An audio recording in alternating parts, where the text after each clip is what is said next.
Hi ಎಲ್ಲರಿಗೂ ನಮಸ್ಕಾರ. KPSC ಅವರು ಗ್ರೂಪ್ ಬಿ ಎಕ್ಸಾಮನ್ನು ಜನವರಿ 19ನೇ ತಾರೀಕಿನಲ್ಲಿ ನಡೆಸಿದರು ಇದೇ ವರ್ಷದಲ್ಲಿ. ಆ ಎಕ್ಸಾಮ್ಗೆ ಕೀ ಆನ್ಸರನ್ನು ಬಿಟ್ಟಿದ್ದಾರೆ. ಸೊ 2 ಪೇಪರ್ ಇತ್ತು ಗ್ರೂಪ್ ಬಿ ಎಕ್ಸಾಮಲ್ಲಿ.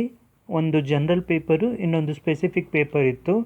ಜನರಲ್ ಪೇಪರ್ ಎಲ್ಲ ಪೋಸ್ಟ್ಗಳಿಗೂ ಒಂದೇ ಇತ್ತು.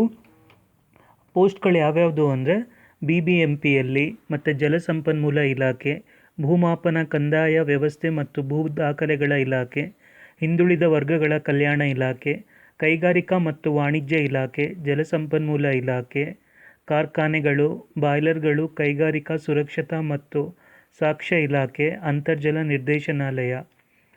ಈ ಎಲ್ಲ ಗ್ರೂಪ್ ಬಿ ಪೋಸ್ಟಿಗೆ ಸೇರಿರುತ್ತೆ. ಈಗ ಹೇಳಿದಂಥ ಹುದ್ದೆಗಳು ಒಟ್ಟು 277 ಹುದ್ದೆಗಳಿತ್ತು. ಸೊ ಈ ಎಕ್ಸಾಮ್ಗೆ ಸಂಬಂಧಿಸಿದಂತೆ ಬರೀ GK ಪೇಪರ್ನ ಕೀ ಆನ್ಸರನ್ನು ಬಿಟ್ಟಿದ್ದಾರೆ. GK ಎಕ್ಸಾಮ್ ಈ ಎಲ್ಲದಕ್ಕೂ ಒಂದೇ ಆಗಿತ್ತು, ಈ ಎಲ್ಲ ಪೋಸ್ಟ್ಗಳಿಗೂ. ಆ ಕಾರಣದಲ್ಲಿ ಇದನ್ನು ಬಿಟ್ಟಿದ್ದಾರೆ. ಇನ್ನು ಮುಂದಿನ ದಿನಗಳಲ್ಲಿ ಸ್ಪೆಸಿಫಿಕ್ ಪೇಪರ್ಗಳ ಕೀ ಆನ್ಸರನ್ನು ಬಿಡ್ಬೋದು. ಹಾಗೆಯೇ ಇವರು ಬಿಟ್ಟಿರುವಂಥ ಕೀ ಆನ್ಸರ್ ತಪ್ಪು ಅನಿಸಿದರೆ ಇದನ್ನು DD ತೊಗೋಬೇಕಾಗತ್ತೆ. ಒಂದು ಕ್ವಶನಿಗೆ 50 ರೂಪಾಯಿ. ಹಾಗೆ ನಂತರ KPSC ಅವರಿಗೆ ಇದೇ ತಿಂಗಳ 9ನೇ ತಾರೀಕು ಒಳಗಡೆ ಕಳಿಸ್ಬೇಕಾಗತ್ತೆ. ಸಂಜೆ 5:30 ಒಳಗಡೆ ಅವ್ರಿಗೆ ರೀಚ್ ಆಗಬೇಕು. ಅದನ್ನು DDನ ಅವರಿಗೆ ರೀಚ್ ಆಗೋ ಥರ ಕಳಿಸ್ಬೇಕಾಗುತ್ತೆ. ಹಾಗೆಯೇ ಇಲ್ಲಿ ಪ್ರತಿಯೊಂದು ಕ್ವಶನ್ಗೆ ಸರಿಯಾದ ಉತ್ತರಕ್ಕೆ 3 ಮಾರ್ಕ್ಸ್ ಆಗಿರುತ್ತೆ. ಹಾಗೆ ಪ್ರತಿ ತಪ್ಪು ಉತ್ತರಕ್ಕೆ 0.75 ಅಷ್ಟು ಆಗಿರುತ್ತೆ. ನೆಗೆಟಿವ್ ಮಾರ್ಕ್ ಇಲ್ಲಿ 0.75. ಆ ರೀತಿ ಕ್ಯಾಲ್ಕುಲೇಟ್ ಮಾಡಿ.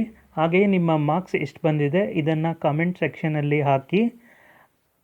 ಇನ್ನೊಮ್ಮೆ ಹೇಳ್ತೀನಿ, ಇಲ್ಲಿ ಬರೀ GK ಪೇಪರ್ನ ಕೀ ಆನ್ಸರನ್ನು ಅಷ್ಟೇ ಬಿಟ್ಟಿದ್ದಾರೆ. ಸ್ಪೆಸಿಫಿಕ್ ಪೇಪರ್ನ ಕೀ ಆನ್ಸರನ್ನು ಇನ್ನೂ ಬಿಟ್ಟಿಲ್ಲ.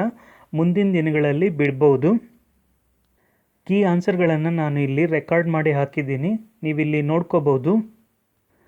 ಈ ಹುದ್ದೆಗೆ ಸಂಬಂಧಿಸಿದಂತೆ ಇದರ ಕಟ್ ಆಫನ್ನು ನಾನು ಪ್ರೆಡಿಕ್ಟ್ ಮಾಡಿ ಇಲ್ಲಿ ಲಿಂಕನ್ನು ಕ್ಯಾಪ್ಷನಲ್ಲಿ ಹಾಕಿದ್ದೀನಿ, ನೀವು ನೋಡ್ಕೊಳ್ಳಿ. ಹಾಗೆಯೇ KPSC ಎಕ್ಸಾಮ್ಗೆ ಸಂಬಂಧಿಸಿದಂಥ ಎಲ್ಲ ಮಾಹಿತಿಗಾಗಿ ಈ ಚಾನಲನ್ನು ಸಬ್ಸ್ಕ್ರೈಬ್ ಮಾಡಿ, ಹಾಗೆ ಎಲ್ರಿಗೂ ಶೇರ್ ಮಾಡಿ. ಧನ್ಯವಾದಗಳು.